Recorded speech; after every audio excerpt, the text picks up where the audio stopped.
Hello and welcome friends, स्वागत है आप सबका एक बार फिर से हमारे यूट्यूब चैनल में। दोस्तों, जैसा कि आप सभी लोगों को पता है, आरआरबी एलपीएन टेक्नीशियन का रिजल्ट कैंसिल हो गया। दोस्तों, कैंसिल होने की जो सबसे बड़ी वजह ये थी कि कई लोगों के जो आंसर की में बहुत सारी गलतियाँ थी। दोस्तों, करेक्ट क्वेश्चन को भी इनकरेक्ट कर रखा था। इसी के साथ ही कई सारी ऐसी थी कि इग्नोर एक ही क्वेश्चन के तीन तीन चार चार आंसर दे रखे थे। तो ऐसी सारी कई गलतियों के कारण ही बहुत से बच्चों ने जो है दोस्तों आवाज़ उठाई, रेलवे को ट्वीट किए, ईमेल किए, खत भेजे। तो उन्हीं सब के बेसिस पे जो है पूरा रिजल्ट कैंसिल कर दिया गया। दोस्तों, दोबारा से रिजल्ट आएगा। रेलवे ने यह भी क्लैरिफाई किया कि सभी आंसर की में गलतियां नहीं है, कुछ आंसर कीज ऐसी है जिनमें गलतियां हैं, तो सिर्फ उन आंसर की को रिवील किया जाएगा और जल्दी ही आंसर नया जो है जारी किया जाएगा। तो दोस्तों, देखना ये कि कब तक रिजल्ट आएगा और क्या क्या गलती हुई है वो हम देखेंगे। मगर सबसे बड़ी जो मुझे लगता है दोस्तों, कुछ जैसे लास्ट वाली वीडियो मैंने आपको बताई थी हीट इंजन जो ट्रेड है उनके साथ, यहाँ दोस्तों दूसरी बात है कि पार्ट बी का जो एग्जाम होता है वहाँ आरएसी ट्रेड के अगर आप देखेंगे दोस्तों, एक बार आपको मैं आंसर की सभी क्वेश्चन दिखाने वाला हूँ कि कितनी दोस्तों नाइंसाफ़ी हुई है कि हर क्वेश्चन का गलत आंसर कर रखा है।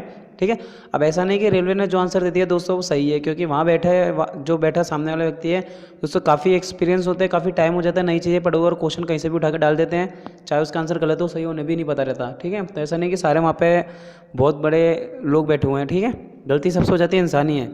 तो यहाँ जो है हर शिफ्ट में कुछ ना कुछ क्वेश्चन गलत है दोस्तों, सभी मार्किंग गलत हुई है। किस तरह से नई मार्किंग होनी चाहिए, कौन से क्वेश्चन गलत है, सभी बात करते हैं। और आरएसी वालों के साथ इंसाफ होना चाहिए, क्योंकि बच्चों ने वैसे ही आरएसी ट्रेड दोस्तों इतनी टफ थी, सिलेबस बच्चों को नहीं मिला था, कैसे कैसे अलग अलग किताबों के साथ पढ़ा वो बच्चे ही जानते हैं। तो उन सभी के साथ न्याय होना चाहिए और उन सभी को दोस्तों मार्क्स जितने भी उनके काटे गए हैं मिलना चाहिए और उनको क्वालिफाई कर देना चाहिए। तो चलिए दोस्तों, वीडियो स्टार्ट करते हैं और देखते हैं कि कौन कौन सी क्वेश्चन में गलती पाई गई है। ठीक है, वीडियो स्टार्ट करने से पहले चाहेंगे जो भी दोस्त हमारे चैनल पर पहली बार विजिट कर रहे हो जल्दी से चैनल को सब्सक्राइब करके बेल आइकन पर क्लिक कर दें, ताकि जितने भी लेटेस्ट नोटिफिकेशन हो रेलवे से जुड़ी जॉब के या एलबी से जुड़ी जॉब के आपको मिल जाएं। चलिए दोस्तों, देखते हैं कौन कौन से क्वेश्चन में गलती है। सबसे बढ़िया देखो दोस्तों, मैं आपको पहले रिजल्ट दिखा देता हूँ। ये जो बच्चा है रेफ्रिजरेशन एंड एयर कंडीशनिंग का है। ठीक है, यहाँ इतनी सारी पोस्ट के लिए भरा था। यहाँ जो इनके मार्क्स आए पार्ट बी के मार्क्स हैं दोस्तों, आप देख सकते हैं 74 वैलिड क्वेश्चन थे। मार्क्स इनके आए दोस्तों, यहाँ आप देखेंगे पहले तो प्रो रेटेड मार्क्स 24.23,423 और यहाँ भी 34.23,423, यानी कि नॉर्मलाइज मार्क्स और प्रो रेटेड मार्क्स में कोई इनके अंतर नहीं। ठीक है, पहले तो नॉर्मलाइजेशन हुआ नहीं हुआ, क्योंकि नॉर्मलाइजेशन में ऐसा जरूरी नहीं कि मार्क्स आपके बढ़े, मार्क्स उतने के उतने रह सकते हैं मान लिया। मगर दोस्तों इनकी शिफ्ट में सिर्फ एक ही क्वेश्चन इग्नोर किया गया है। अगर आप देखिए टोटल वैलिड क्वेश्चन है, मगर जो इनके क्वेश्चंस हैं दोस्तों काफ़ी सारे मैं दिखाना चाहूँगा गलत हैं। अगर यहाँ इनके एक भी सेट बढ़ जाता तो ये सकता है कि पूरी ट्रेड का जो है स्टैंडर्ड डेविएशन और मीन चेंज हो जाए और इनका नॉर्मलाइजेशन में मार्क्स बढ़ भी सकते थे। चलिए, कुछ क्वेश्चन ऐसे हैं जो कि चेंज होने चाहिए, देख लेते हैं। सबसे पहले दोस्तों, अगर आप यहाँ क्वेश्चन देखेंगे तो ये देखिए क्वेश्चन क्या है कि which of the following is an important factor for comfort of the occupant. ठीक है, अब आप ये देखिए यहाँ तीन क्वेश्चन दोस्तों करेक्ट टिक कर रखे हैं। अब मतलब हम किसे माने कि हमारा सही है और कौन सा गलत है। तो सबसे बड़ी गलती कि किसी किसी ऑप्शन में 2 क्वेश्चन टिक कर रखे हैं सही, किसी किसी में 3 कर रखे हैं। तो यहाँ बहुत ज़्यादा ट्रांसपेरेंसी सिस्टम की पूरी खत्म हो गई है। अगला आप देखेंगे दोस्तों, auto defrost is operated by, यहाँ भी आप देखेंगे 3 क्वेश्चन का ऑप्शन दे रखा है, तो कौन सा क्वेश्चन सही माना जाए और कौन सा क्वेश्चन गलत।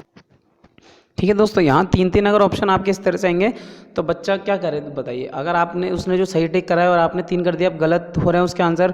और अगर इस तरह से बच्चों के साथ हो रहे थे दोस्तों, बिल्कुल ही गलत है। ठीक है, रेलवे को बच्चों के भविष्य के साथ खिलवाड़ करने का कोई हक नहीं है।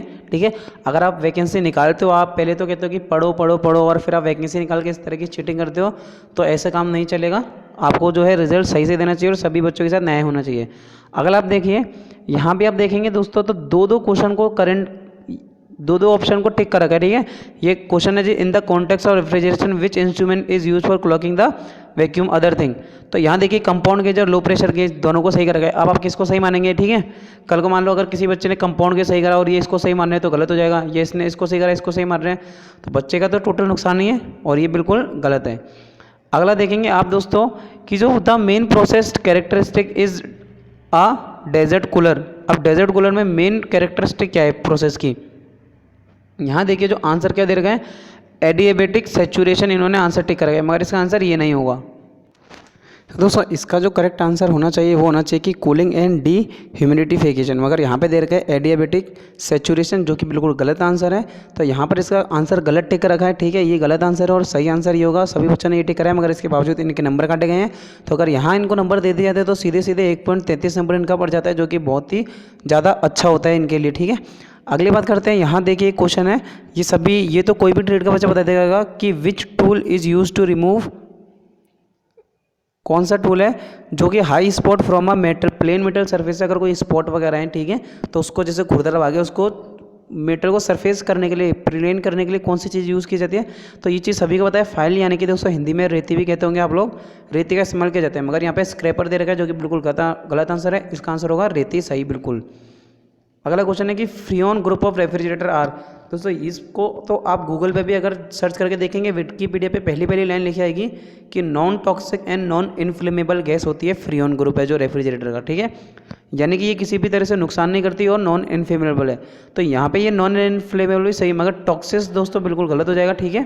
तो यहाँ पे टॉक्सिस नहीं है, ये नॉन टॉक्सिक जैसे किसी भी तरह से, क्योंकि अगर आप किसी गैस को घर में इस्तेमाल कर रहे हो दोस्तों तो गलत गैस तो इस्तेमाल आप करोगे नहीं, ठीक है। तो ये किसी भी तरह से आपको नुकसान नहीं करती है, non toxic and non inflammable gas है। गूगल पे भी इसका आंसर यही दे रखा है, ठीक है। किताब का रेफरेंस तो मैं आप अलग दिखाऊँ, मगर गूगल पे यही आंसर है, तो चिंता करने की कोई बात नहीं है। इन क्वेश्चन को भी सही करके इनको मार्क्स देने चाहिए, तो 1.33 मार्क जिस भी शिफ्ट में आया है वहाँ भी नंबर बढ़ जाएंगे। तो ये दोस्तों कुछ मेरे द्वारा रिव्यू थे जो कि क्वेश्चन आरएससी ट्रेड में बहुत सारे गलत हुए हैं। तो बच्चों, जिन भी बच्चों के साथ अगर गलत हुआ है दोस्तों, अगर एक भी मार्क्स से 0.01 मार्क्स से भी लोग फेल हो रहे हैं तो बहुत बड़ी बात है, ठीक है। अगर आप 34.99 मार्क्स भी लाते हो ना तो अभी दोस्तों आप डिस्क्वालीफाई हो जाते हो। तो आप समझ सकते हो कि 0.01 मार्क्स के भी क्या इंपॉर्टेंस है, और यहाँ इनको पूरा 1-1, 2-2 मार्क्स से फेल कर दिया जा रहा है, तो इनके साथ बहुत गलत हुआ है। बस यही गुजारिश है रेलवे से कि जल्दी से जल्द सुनवाई करें, रिजल्ट नया लाएँ, और इस बार अच्छा रिजल्ट लाएँ, किसी भी तरह की रिजल्ट में कमी नहीं रहनी चाहिए और किसी भी ट्रेड के बच्चों के साथ नाइंसाफ़ी नहीं होनी चाहिए। सो दोस्तों अगर वीडियो अच्छी लगी तो लाइक ज़रूर करें, शेयर करें, सब्सक्राइब कर लें। मिलते हैं अपनी नेक्स्ट वीडियो में।